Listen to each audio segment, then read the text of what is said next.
अस्सलामुअलैकुम दोस्तों, आपने भी अपने घर पर लहसुन लगाया है गमलों के अंदर, टोकरियों के अंदर या फिर कहीं भी, लेकिन वो बड़ा नहीं हो पा रहा, इसकी ग्रोथ नहीं बढ़ पा रही, पत्ते जल रहे हैं। तो आज मैं आपको एक ऐसा होममेड ऑर्गेनिक फर्टिलाइज़र बताने वाला हूं जिसके डालने से आपका लगाया गया लहसुन बहुत तेज़ी से बढ़ेगा, बल्कि मिट्टी के अंदर इसका जो फूल है वो तेज़ी से बड़े साइज़ में कन्वर्ट होगा। तो इस वीडियो के अंदर आपको मुकम्मल इन्फॉर्मेशन दूंगा कि ये फर्टिलाइज़र खाद क्या है और कैसे इस्तेमाल करनी है। तो चलिए दोस्तों वीडियो को शुरू करते हैं। अगर आप हमारे चैनल पर नए हैं तो भाई के चैनल को लाइक कर दें, सब्सक्राइब कर दें और बेल आइकन को दबा दें ताकि हमारी हर नई आने वाली वीडियो का नोटिफिकेशन आप तक पहुंच सके। तो दोस्तों, जब भी हम अपने घर पर लहसुन उगाते हैं लेकिन वो बड़ा नहीं हो पाता, जैसे हमें बाज़ार सब्ज़ी से लहसुन मिलता है वैसा हमारे पास बिल्कुल भी नहीं बन पाता। ऐसा क्यों होता है, सबसे पहले मैं आपको ये बताऊंगा, फिर मैं आपको फर्टिलाइज़र के बारे में बताऊंगा। एक तो जब अगर हम अपने लहसुन के लिए नरम मिट्टी तैयार नहीं करेंगे, अच्छी मिट्टी तैयार नहीं करेंगे, तो हमारा लहसुन बिल्कुल भी ग्रोथ नहीं कर पाएगा। क्योंकि सख्त मिट्टी होने की वजह से, क्योंकि ये ज़मीन के अंदर बढ़ता है, तो सख्त मिट्टी होने की वजह से ये अपनी ग्रोथ नहीं बढ़ा पाता। तो कोशिश करें कि ऐसी मिट्टी आपने तैयार करनी है जो भल हो, जिसके अंदर खाद हो, यानी कि डिकम्पोज गाय का गोबर डाल लें, लीफ कंपोस्ट डाल लें, और इसके अलावा अगर गमलों में लगा रहे हैं कोकोपीट, वर्मी कंपोस्ट आप मिक्स कर सकते हैं, जिससे मिट्टी नरम बनती है और लहसुन अच्छे तरीके से ग्रोथ करता है।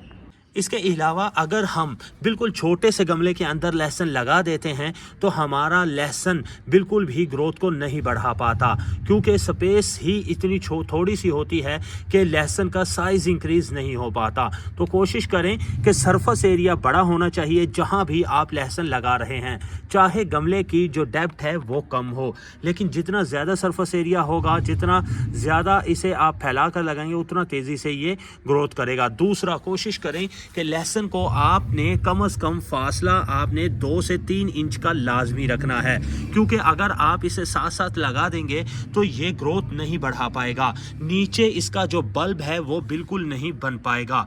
तो जितना इसे आप फासले पर लगाएंगे उतना तेज़ी से ये अच्छे तरीके से ग्रोथ भी बढ़ाएगा।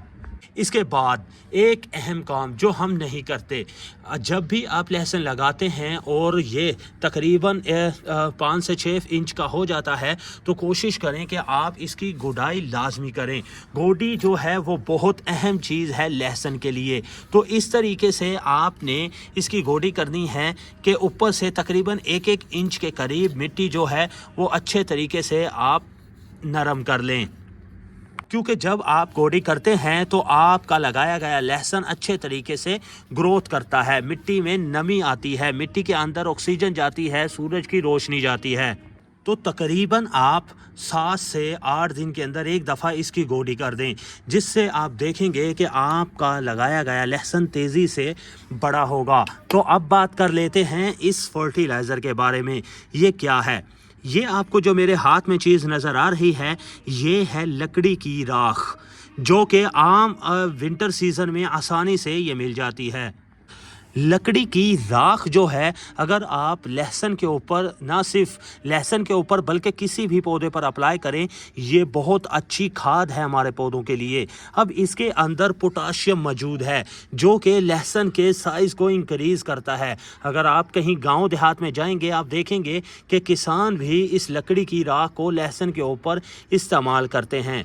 तो आपने लकड़ी की राख लेनी है, इसे अगर आप छान लेते हैं तो ये बेहतर है, अगर नहीं छानते तो इसकी बारीक जो लकड़ी की राख होगी आपने कुछ इस तरीके से लेनी है।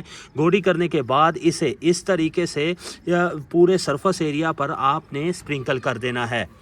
कुछ इस तरीके से आपने पूरे सरफेस एरिया पर इसका छट्टा लगा देना है, जिससे क्या होगा कि गोडी के बाद जब आप इसे पानी देंगे तो ये मिट्टी के अंदर जज़ब होगी, इसके अंदर जो पोटाशियम मौजूद है वो हमारे लहसुन के साइज़ को तेज़ी से इंक्रीज़ करेगी। इसके अंदर ना सिर्फ पोटाशियम है, कैल्शियम है, और इसके अंदर और बहुत सारे ऐसे न्यूट्रिएंट्स हैं जो हमारे पौधे के लिए और लहसुन के लिए बहुत ही ज़रूरी अहम चीज़ है। तो इस तरीके से आपने स्प्रिंकल करना है اور اسے ایسے ہی چھوڑ دینا ہے، اور جب پانی دیں گے یہ مٹی کے اندر جذب ہوگا۔ اسے آپ تقریباً 15 دن کے اندر ایک دفعہ لہسن کے اوپر لازمی اپلائی کریں، جس سے نہ تو کسی کھاد کی ضرورت پڑے گی اور آپ کا لہسن نہ صرف تیزی سے بڑا ہوگا بلکہ یہ نیچے اس کا جو بلب ہوگا وہ بڑے سائز کا ہوگا۔ تو یہ تھی دوستو چھوٹی سی ویڈیو جس کے اندر میں نے آپ کو مکمل انفارمیشن دی۔ امید کرتا ہوں کہ آپ کو ویڈیو پسند آئی ہوگی۔ اگر وہ پسند آئی ہے تو بھائی کو لائک کر دیں، شیئر کر دیں، اور اگر آپ ہمارے چینل پر نئے ہیں تو بھائی کے چینل کو سبسکرائب کر لیں۔